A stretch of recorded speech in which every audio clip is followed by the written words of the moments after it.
planet's on fire. It's a real code red.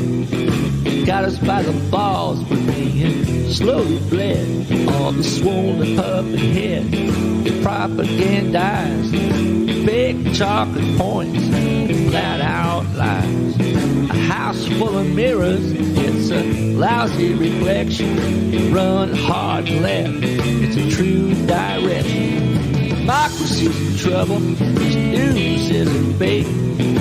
Everything we fought for is truly at stake.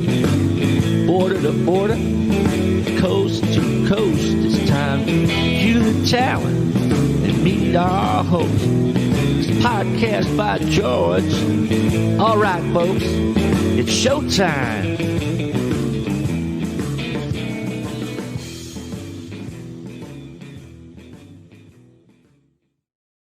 Hello, hi, how are you? Welcome on into another podcast by George. Thanks for joining us, folks, particularly on a holiday weekend here. We're hurtling headlong into Memorial Day, as I used to say when I was a disc jockey back in the day. I hope you've got an opportunity to get together with you and yours, and that's kind of what we were talking about in the promo, the thumbnail. I hope you saw this, but it's East Palestine, Ohio, sick and forgotten. That's the way that they're feeling out there. The people, I mean, they don't know what the hell to do. They don't know where to go. They don't know how to get together. I mean, do you get together with your friends and family? Do you do a backyard deal? Do you barbecue? Do you flee? Do you get together at somebody else's home because of what's happening in your hometown? That's kind of what they're confronted with this particular weekend. And as I said, when I first had this on my show, I said, you know, I'm not going to forget these folks. We're going to keep doing this because I've seen where it's been likened to an American Chernobyl. I mean, this is a poisoning of the earth, of the ground, of the air, of the water that ain't going away anytime soon. And there's what they call PFAS to be concerned about. I want to ask our guest about that because I've had that on the show before. Those are called forever chemicals. Why are they called forever chemicals? Because they're forever, and hardly anybody's talking about that, but she will. And who is she, folks? It is Jami Rae Wallace.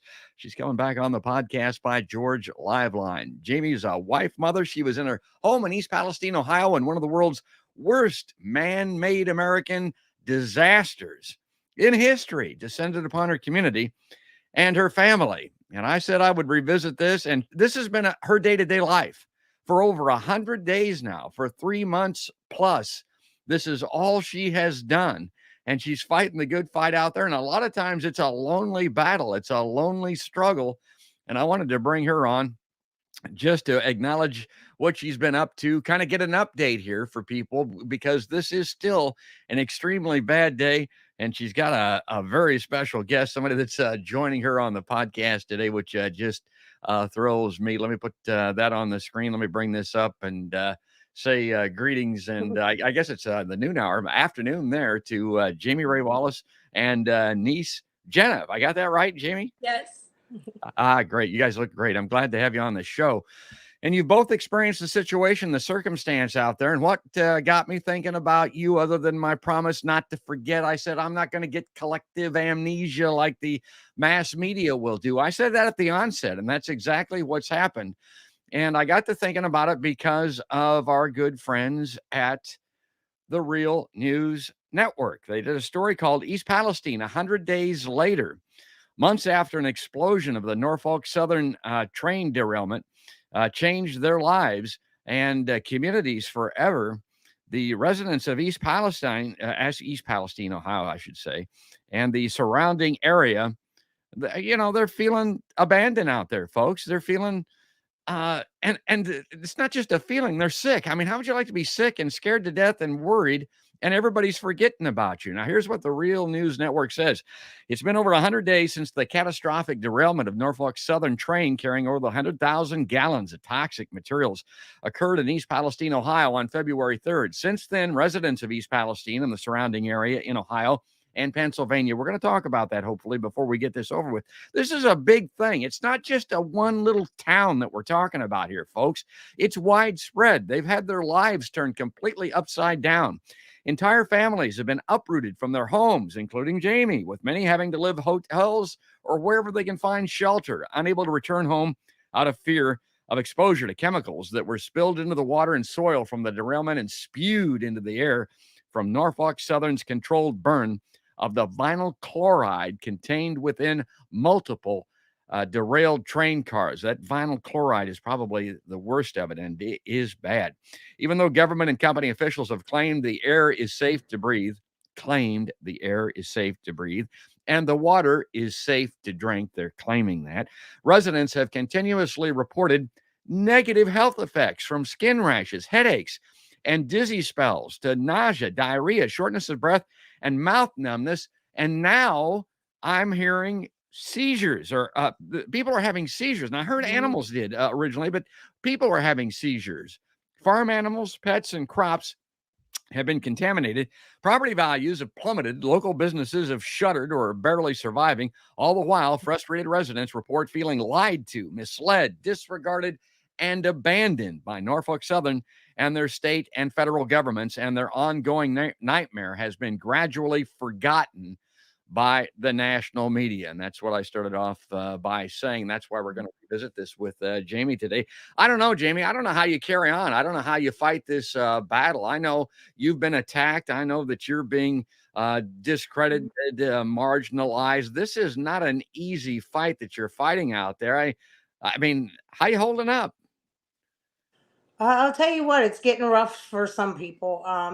They're saying that we're beating our head against a wall, and no matter what we uncover, it's kind of ignored.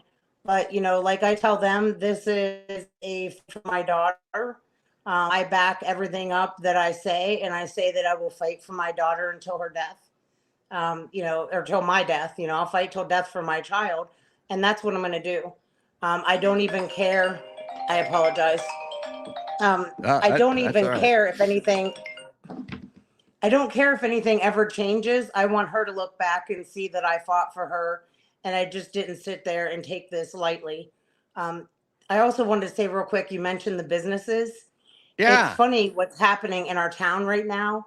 Norfolk Southern kind of sat back for a couple of weeks and see who was in control of the town, which are the business owners. Now Norfolk Southern is throwing an event, which feels like every week. They just had a street fair with all free events. They're having I saw 4K. that. They're bringing in a former Steelers player who has asthma. They are Norfolk Southern's throwing a summer festival, a Easter egg hunt. They want to create this narrative that everything is okay. But, they quit digging for the street fair. Why did they quit digging? Even the EPA says that we're actively being exposed as they're digging up these pits that they did the controlled burn in. This is a public health concern for me. Almost negligent homicide. You're bringing people in knowing that they are being exposed to some of the most carcinogenic chemicals known to man. I called the county health department, who said it's now under the jurisdiction of the US EPA. I called the US EPA that says that they have no authority to stop these public events. They told me to call the mayor. And it's just a perfect example of not getting answers and getting pushed from person to person. Yeah, running around through the revolving door, the buck doesn't stop anywhere, and everybody just thinks that they've served your needs by referring you somewhere else. And I got to make this point: people just tuning in now. Jami's talking about her daughter. Her daughter is very young. That's not her daughter next to her. That's your niece. Now she's also experienced this. Tell us what happened there. Well, what I've been experiencing is headaches. Every time that I do go back to East Palestine for meetings and to see some of my family, I get like dizzy almost and so sick just even being in East Palestine for an hour. My mom, she never had seizures in her life, and she has had many where my sisters were with her actually getting ice cream, and she had one during they were eating ice cream. Wow. I mean, just Yeah. trying to live life. That's the point that I made with the promo. And this is a big get together with family weekend, folks. I mean, eat ice cream, have some watermelon, do a backyard barbecue. Well, hell, I mean, you can if you're afraid to drink the water, if you're afraid to stand on the ground, if you're afraid to breathe the air because of all of the people that have gotten sick. And it's legit. I want to show this on screen. Now, Jamie's been on my show a lot, so she knows I have these little what in the hell segments. I wanted to have Jamie kind of comment about this because I'm reading this, and this is out of the local news media there in East Palestine. It says it's coming on 4 months since the toxic train derailment in East Palestine, but crews are still hard at work as they continue to clean up the mess at Ground Zero. Members of the Ohio Rail Safety Committee toured the site Friday and were proud of what they saw while checking up on its progress. I would imagine Jamie's not feeling real proud. They said that we're obviously doing the best that they can. That was according to this politician, Christina Rogner, Ohio State Senator, Republican R27. It says a handful of Ohio's Senate Rail Safety Committee members were impressed by the progress being made at the train derailment's Ground Zero in East Palestine. Senators observed the remaining contaminated soil removal, man-made dams, water collection, and other actions working to make the area safe. And that highlighting in this article is mine. That's working to make the area safe. Well, yeah, it may be working with the hopes of the ultimate goal of making that safe, but there's, particularly when it comes to what I started off talking about, Jamie, when it comes to forever chemicals, once that stuff is in the soil, once it's in the water, once it's maybe not in the air, but if those are present everywhere, these things that they're talking about, these mediation efforts, they're not worth a tinker's damn. That's not going to solve anything. That's not going to keep anybody safe. I'm beginning to think that the only way to make sure that people are safe, and we're talking about human lives here, are to make the victims, and that's what the East Palestine residents are, victims, whole financially. Put a fence up around the damn place and tell people not to come back. I mean, maybe that's a little extreme. I mean, would you go that far, Jamie? Actually, I probably would at this point. And when they're talking about the progress with cleanup and the water, Yeah. so let's talk about the water. They were having a really hard time finding a facility, a wastewater treatment plant that would take this water. There was one, I believe it was in Baltimore or Massachusetts, I don't know. But they agreed to take the wastewater, but once it was treated, they were sending it back to Ohio. Normally, they would have released it into their waterways. So the solution was to build a temporary wastewater plant in East Palestine to deal with this. No one would take the contaminated soil. It was being turned away state after state. So the solution, burn it 15 miles down the road from us at Hermitage Thermal. A company that has had so many violations in regards to burning this toxic waste. And, we've already been polluted, and now, 15 minutes away, they're burning the soil. So those have been some of those solutions that they have found with this remediation. As far as politicians saying, oh, great job, they're doing great work. Most of our politicians in our state won't even talk to residents. I've called Bill Johnson's office on February 15th when I said my house was contaminated at a town hall. He said, fill out this form and I'll get back to you. I've called his office a half dozen times since then. Governor DeWine will not speak to community members. We've all reached out to his office, nothing. They, look at who they're funded by. This is not a political issue. This is people's lives. This could happen in any one of your backyards if you live within 30 miles of a train. The thoughts that I'd be living in the United States of America and ever deal with this never went through my mind. Not once. So, we have to fight this. The community has to fight this. And you are, and you're right on the front lines, and I got to commend you for that. Like I say, I haven't forgotten about it. I'll do what I can. I'll talk it, but you're walking it every single day. That's a wonderful thing that you're doing there, and it ain't just for you, like you say. It's for your kids, and it ain't just for your family. It's for your fellow community members, and I broaden it out even further than that, Jamie, because I tell everybody, and most folks are not aware of this. We all live in proximity to rail lines. We're not aware of it a lot of times, but particularly with wind drift and the circumstances with these chemicals, we're all at risk. And what you're doing could not only save the lives of your neighbors, but of me, for God's sake. So, I recognize that. And we actually I started at what we're calling the Unity Council for East Palestine Train Derailment. And it's kind of talks to what you're talking about right now. It's not just East Palestine that's united. We have representatives from Pennsylvania, from the neighboring town of Negley, where they mostly use well water, and all those contaminations ran straight downhill to the well. So we have representatives from all parts of communities. The community, we just recently put out our demands of what we want to see happen. Jen has also been, she's part of Unity Council, and she's really been advocating for the youth. She doesn't promote herself as well as Aunt Red does, but she definitely has been speaking out for the youth. She's wise beyond her years. She knows what the impacts are going to be for her generation. Exactly. So, I told her, I said, well, use your voice. Yeah. You're a strong, independent woman. You might only be 17, but people need to hear what you have to say too. So we've couple of the things that we've uncovered as Unity Council is the EPA admitted that the air testing that they did on our houses to prove that it was safe after this chemical detonation, I'll tell you why I call it that in a minute, was they were doing the testing at too low of levels. So basically they were testing for the lethal limit of chemicals, not safe levels. Some of the other things that we had help of a independent news media status coup uncovering was that this actually was not a controlled burn. It was an open burn, which in fact is against the EPA's own policy. I think it was 1988 because of the environmental and health risks. They banned open burns.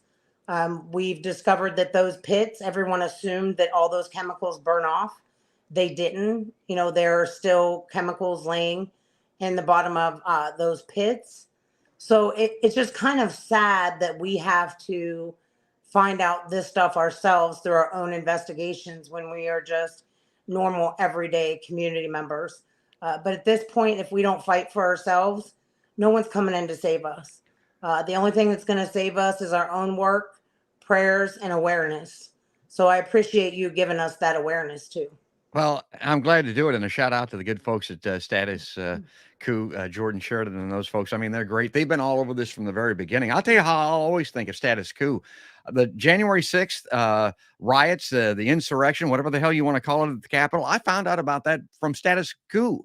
Mm-hmm. I mean, they were covering it. They were on the ground out there with cameras in this huge throng of violent protesters converging on the Capitol, while the mainstream media was inside with their network cameras showing the pomp and circumstance and the formality of the ballot being received or whatever. I mean, my God, it was a joke. That's a great reason in and of itself to watch the great Status Coup. Well, let me bring this back up on screen again, because what in the hell? Because I talk about what in the hell type stories. I also talk about the house of mirrors that we live in on this show, and the insult added to injury. More, extreme people would say pissing down our back and telling us that it's raining, folks. But this next story falls into that category. What's the injury? Well, it's the train derailment and the poisoning of the earth. What's the insult? Oh, God, look at this. Norfolk Southern to donate historic East Palestine train depot to the village. The railroad company plans to restore and upgrade the exterior of the building and turn the interior into a blank space. I'm not making this up, folks. This is from WFMJ. The blank space to allow the community to develop the property according to its own vision. This is what the responsible railroad, one of the things that they're planning on doing. This is the insult to the injury, Jamie. Can I tell you a couple more things that they're doing? Yes. I actually had a reporter ask me if I was joking about this. So Norfolk Southern is going around saying, We got this community liaison. We gave this community liaison $1 million to spend on community needs. The liaison, we're not allowed to have contact with them. They met with the Chamber of Commerce. And this is when I talk about the businesses controlling the narrative. Yeah. What he's done so far with that $1 million, he bought all of our kids ice cream cones. He paid a local hair shop to cut everyone's hair. They cut everybody in town's pets' nails at the local groomer. So this is what he's doing with this money. And it's just Norfolk Southern again saying, oh, look what we're doing. We're doing great things for this community. This old rail station that's been sitting there for years. Yeah. Is that what we need right now, is to have that renovated? Yeah. Or do we need independent testing and vinyl chloride test in our community? Well, So it is. And the other thing that was a huge slap in the face is this health clinic. Yeah, I got it. Okay, I'm going to stop you there because I want to play this so people can get a look at what we're talking about. I think this is what you're talking about, Jimmy. Here, let me play this. Now to East Palestine, where Norfolk Southern continues to clean up from a train derailment earlier this year. This week, Norfolk Southern announced that it signed a 2-year lease agreement for a new family assistance center, which will replace the current one at the Abundant Life Fellowship Church. The center will provide medical support for residents following that toxic train derailment, and it is expected to open on Tuesday. My God. You can't make it up. I give that thing a look. Now, they're responsible for the worst unnatural disaster maybe in the history of the country. Everything that's happened to the residents here.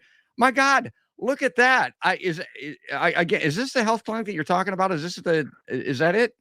No, I don't think that's the health clinic. They were That's the talking about the assistance center. assistance center. Yeah. But I'm not sure even what that picture is, because that's not where they're moving the assistance center. They put in this health clinic that is sponsored by East Liverpool Hospital. So what that tells me is they're acknowledging that people are sick and are going to be sick. And it's like, go ahead and get poisoned and then go to the doctor. So that's why it feels like a slap in the face. But I would like to touch on that assistance center. So Governor DeWine saying we won't declare a state of emergency because Norfolk Southern should take care of you. They should be responsible for this. They're not taking care of us. We have to go to this assistance center and beg. It's degrading. It's humiliating. It's like begging your rapist. They are giving people relocation and reimbursement of expenses based on a whim. It all depends on which person you get there, what mood they're in, how persistent.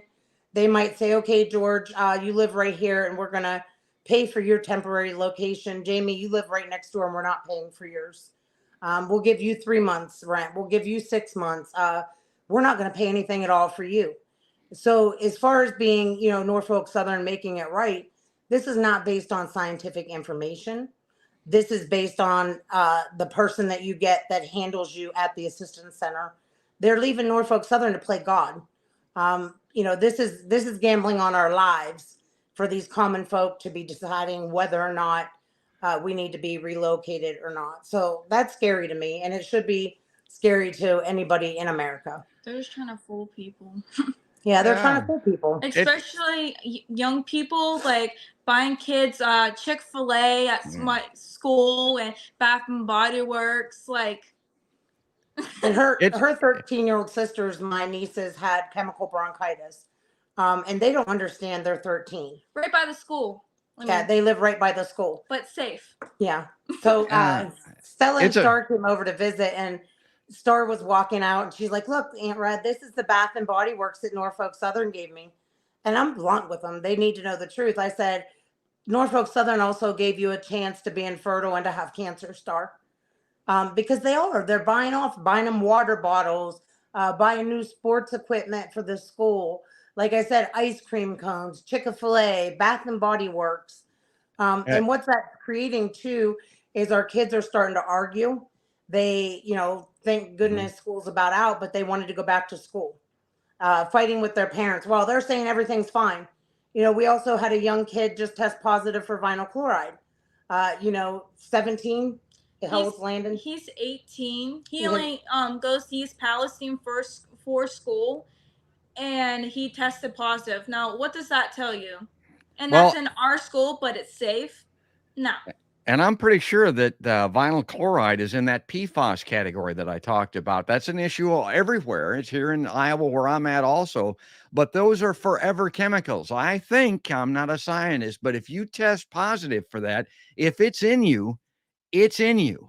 And it ain't going anywhere, probably for your entire life. The people have got Teflon, particularly inside of them, that they've gotten years ago that they'll always have with them. That's what a PFAS or a chemical is. Let me bring this up on screen because this is from the great Mary Knox, as I like to refer to her. She's a friend of podcast by George. She's got a comment here, Jamie. I wanted you to comment on this. She says, they should turn the depot into a museum about the derailment, have a regular memorial site set up, have photos and stories on data printed up, blown up, etc. For people, for visitors to look at. I mean, it would be kind of a morbid tourist attraction, but it would actually inform people about what happened. And then I guess, unlike what Jenna's talking about, these efforts that are really straight out of a PR department that are meant to help the company long term, a memorial like this, a museum like this would inform people about today and tomorrow. It isn't just yesterday. These things are going to be with us maybe forever in that part of the world. And I've got a map here that I want to bring up very shortly. But what do you think about that idea? I don't think that's a bad idea. We do have a local history museum, the Little Beaver, I think it's called, History Museum, right across the border, who is doing recordings for history, mini documentaries. They said, for example, if they would have found a box of, recordings from right after Pearl Harbor, where people were talking about what was actually going on and, the events, that it would be like a treasure chest. So now in this new digital age, they're trying to create history through these videos. It might be something, worthwhile to think about. But right now, I'm just so focused on getting these people out of town that are still experiencing these health effects. Within the last 2 weeks, things have gotten so much worse because I heard that. They're digging the pits. But it's not related, George. Don't be silly.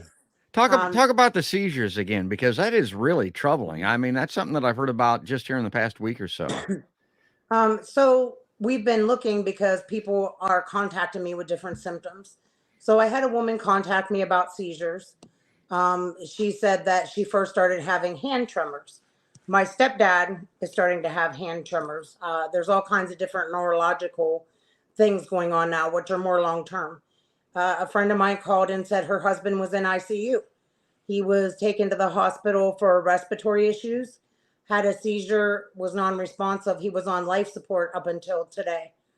So he was on life support for a full week because he had a seizure. He did have a pre-existing condition, but he's been on medication and not had a seizure for 15 years. Another woman whose daughter has not had a seizure in 5 years had 3 seizures between March and now. So I think we're up to 9 or 10 people now, considering how small East Palestine is, that started having seizures since the derailment, either brand new or pre-existing conditions, and haven't had them in years.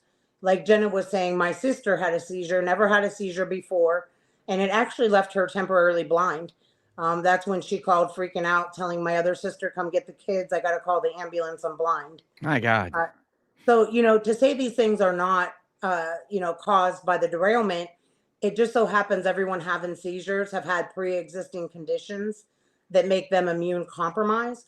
So I think these long-term, effects are starting to hit some of the residents that were already immune compromised first.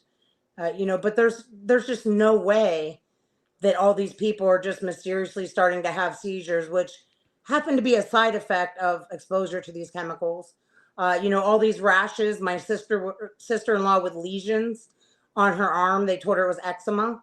I've had eczema my whole life.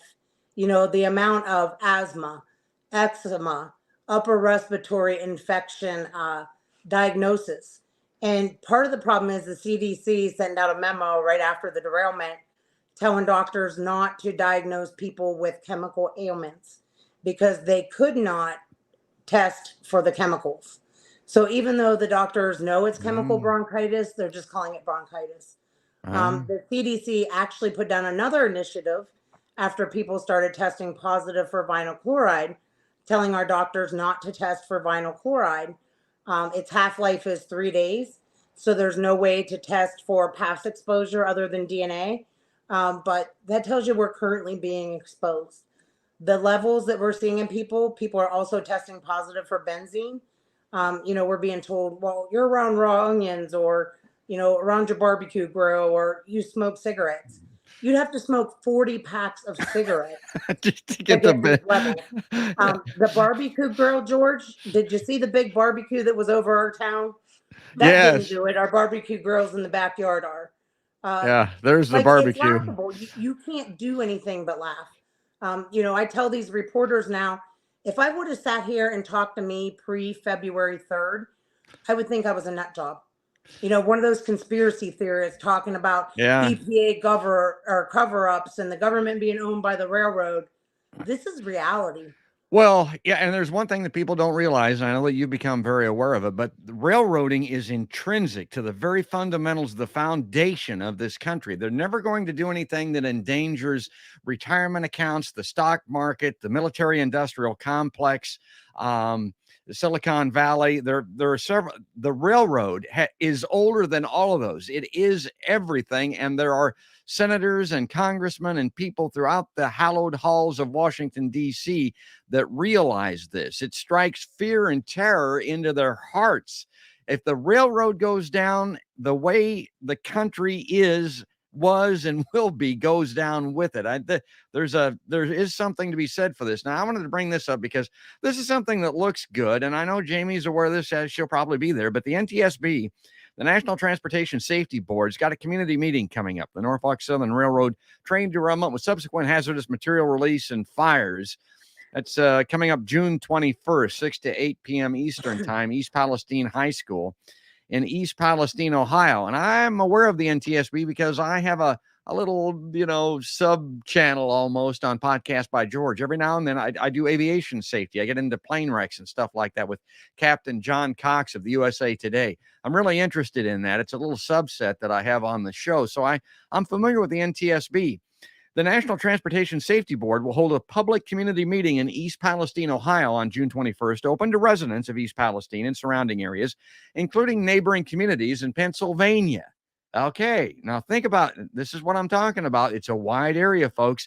In the meeting, attendees may ask questions about the NTSB and our investigative process, they say, in advance of the 2-day investigative hearing on the February 3rd East Palestine derailment that will begin the next day and is open for public observance only. Okay, I'm looking at this.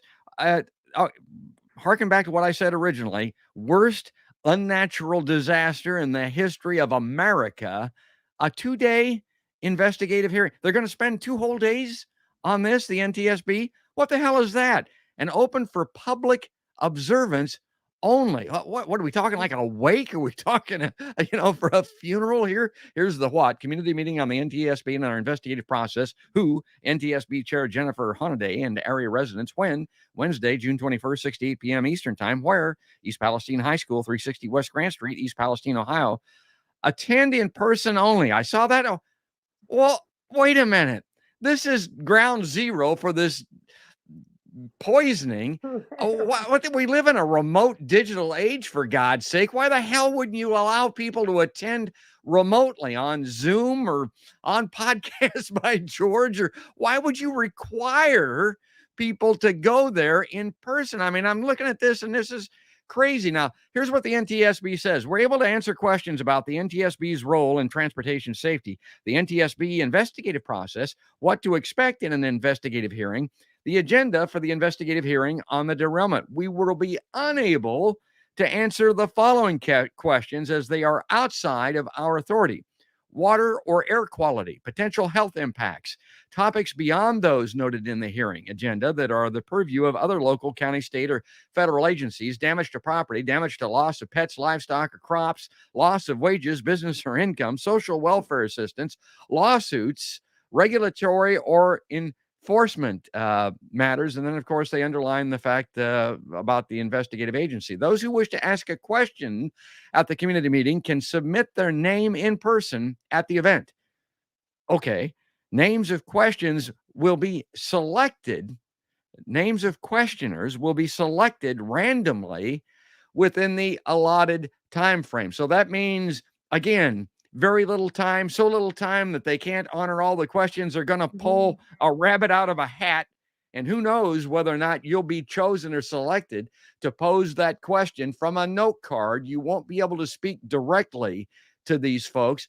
And I'm going to turn it over to you, Jamie. But the last thing I would say about the NTSB, the thing that is most valuable about the NTSB when it comes to airline wrecks, disasters, as an example, sure, they find causes. They're an investigative agency, but they make recommendations to prevent these things from happening again.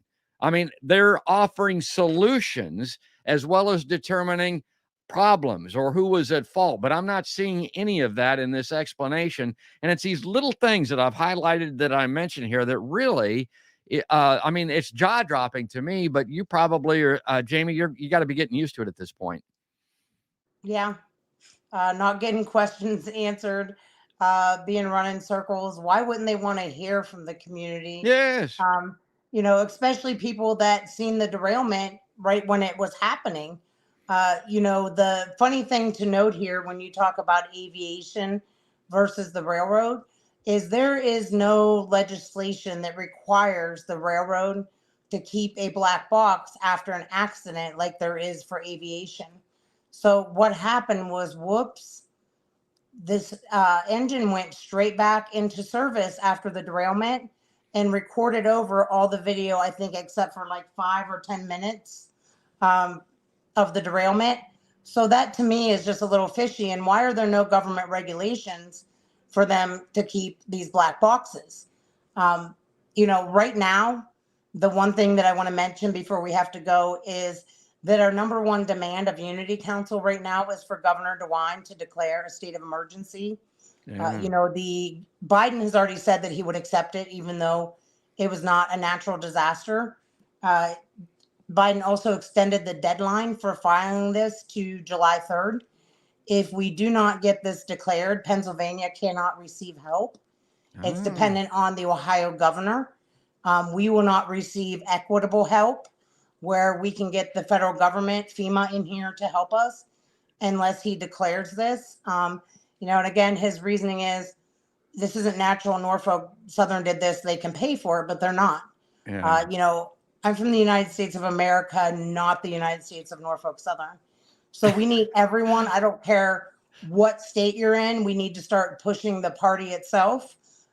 You know, the more politicians that we can get that support this, the better. But we have to get this emergency declared before July 3rd or we're all screwed. Well, good luck with it, Governor. I don't think it's been particularly a friend of yours. Okay, you're running out of time, as you mentioned, but I want to get to have you comment on this because this gets to the broader issue that I spoke of. East Palestine Train Derailment Health Tracking Study. Okay, so the University of Kentucky College of Public Health is going to do this study, and that's important. But what I really wanted to show is this map, which you're well familiar with, Jamie, and it speaks to how broad the potential harm is. This is what they want to survey. And when I talked about the fact that tens of millions of Americans are located in proximity to these rail lines with these chemicals, this map fairly well illustrates that. Look at how many people are at risk. It's actually a lot more than that. And what we're waiting on right now, again, is a plume map of where this plume went. We were told by the EPA that they had originally done a plume map, but it was only to blow up one railway car. The night before the detonation of chemicals, not a controlled burn, they being Norfolk Southern, called and said, told the EPA, guess what? We're going to blow up 5 train cars now. There was no planning, no plume map, nothing to blow up 5 cars. The EPA told us at that point they didn't have the authority to stop them. But now we've been asking, okay, so now you know where the plume went. When can we get a plume map? We've been asking for it for, gosh, months now. Mark Durno from the US EPA did just tell me today that they have one done, that they're waiting on the final okay to release it.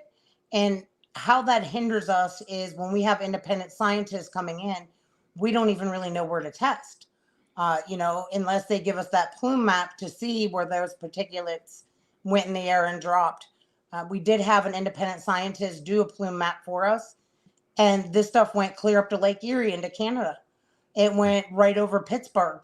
It went into West Virginia. So, with these particulates in the air and dioxins, one of the first independent scientists we had in was Stephen Lester from the, Institute of Toxic Justice, I believe.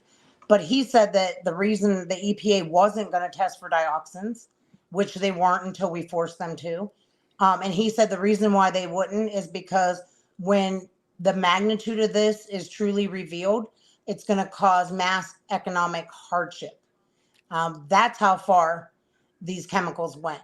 That's why they're going to the extent that they are not to show this. One of the things that we've called the EPA out on multiple times is, why aren't you doing a risk assessment to see what the combination of these chemicals do? To health, when they test for reportable limits of vinyl chloride, they expose the subject to only vinyl chloride, no other chemicals. So that one single chemical. So let's just say the vinyl chloride is below reportable level. But what happens when you have 200 other chemicals at below reportable limits that you are being exposed to? A witch's brew, They're not looking at that. Why not? We're not being exposed to one single chemical. The stuff that's going on here, I'm telling you, it's like unimaginable. It's never happened before. Yeah. Kids with nosebleeds, their ears bleeding, having seizures, all these respiratory, these are children. And we're leaving them here to die. And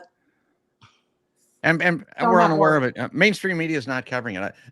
Debt ceiling stuff. Man, that's compelling. I mean, that compared to what Jami just described. Well, now we're running out of time, and I got to let you go. I know you're very busy. And Jenna, thanks so much for joining with Jami, coming on the show here today. I'm going to give you a last word on this, Jami. Again, you're very good to come back on. You've done this several times.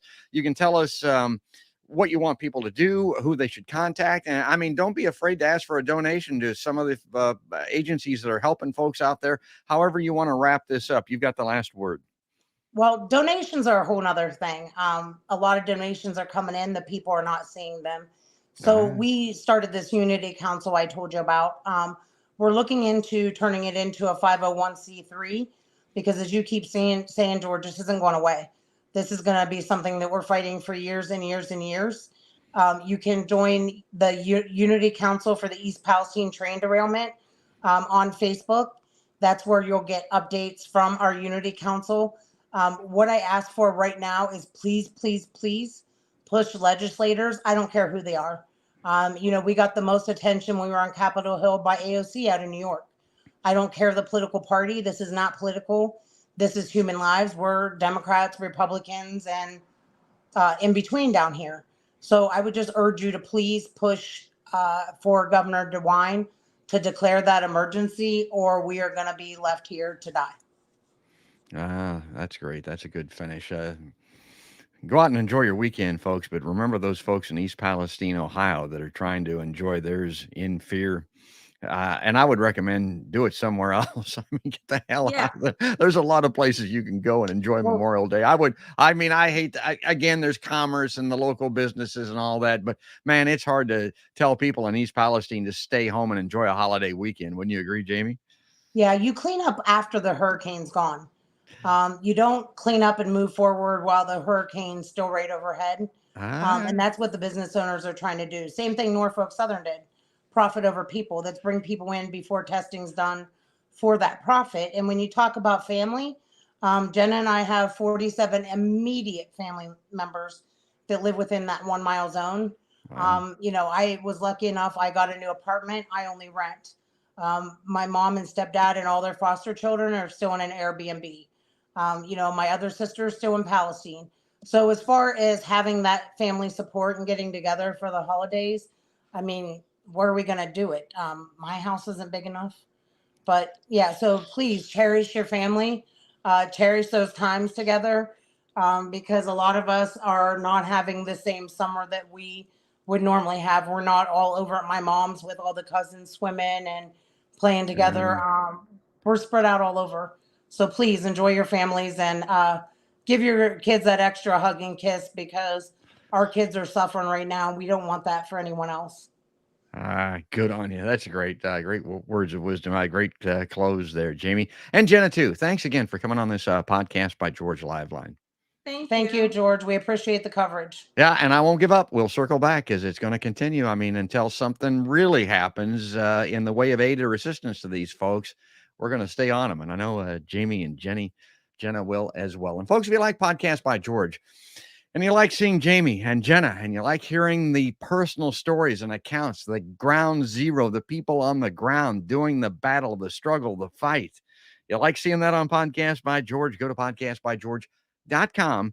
Sign up on Facebook or YouTube to see these live streams in video. It's easily done. And you're on YouTube in particular. We're trying to grow that channel. Ring the notification bell. Share it with somebody. I mean, that's the best way to get the word around. And, of course, give us a thumbs up and leave us a comment. But then you can also just listen to the audio versions on iTunes, the iHeartRadio app, all of those kind of places, Spotify and Stitcher and Deezer, and all the audio platforms are at podcastbygeorge.com. But that's going to do it, folks. That's going to wrap it up. That's all there is, and there ain't no more. That's another podcast by George.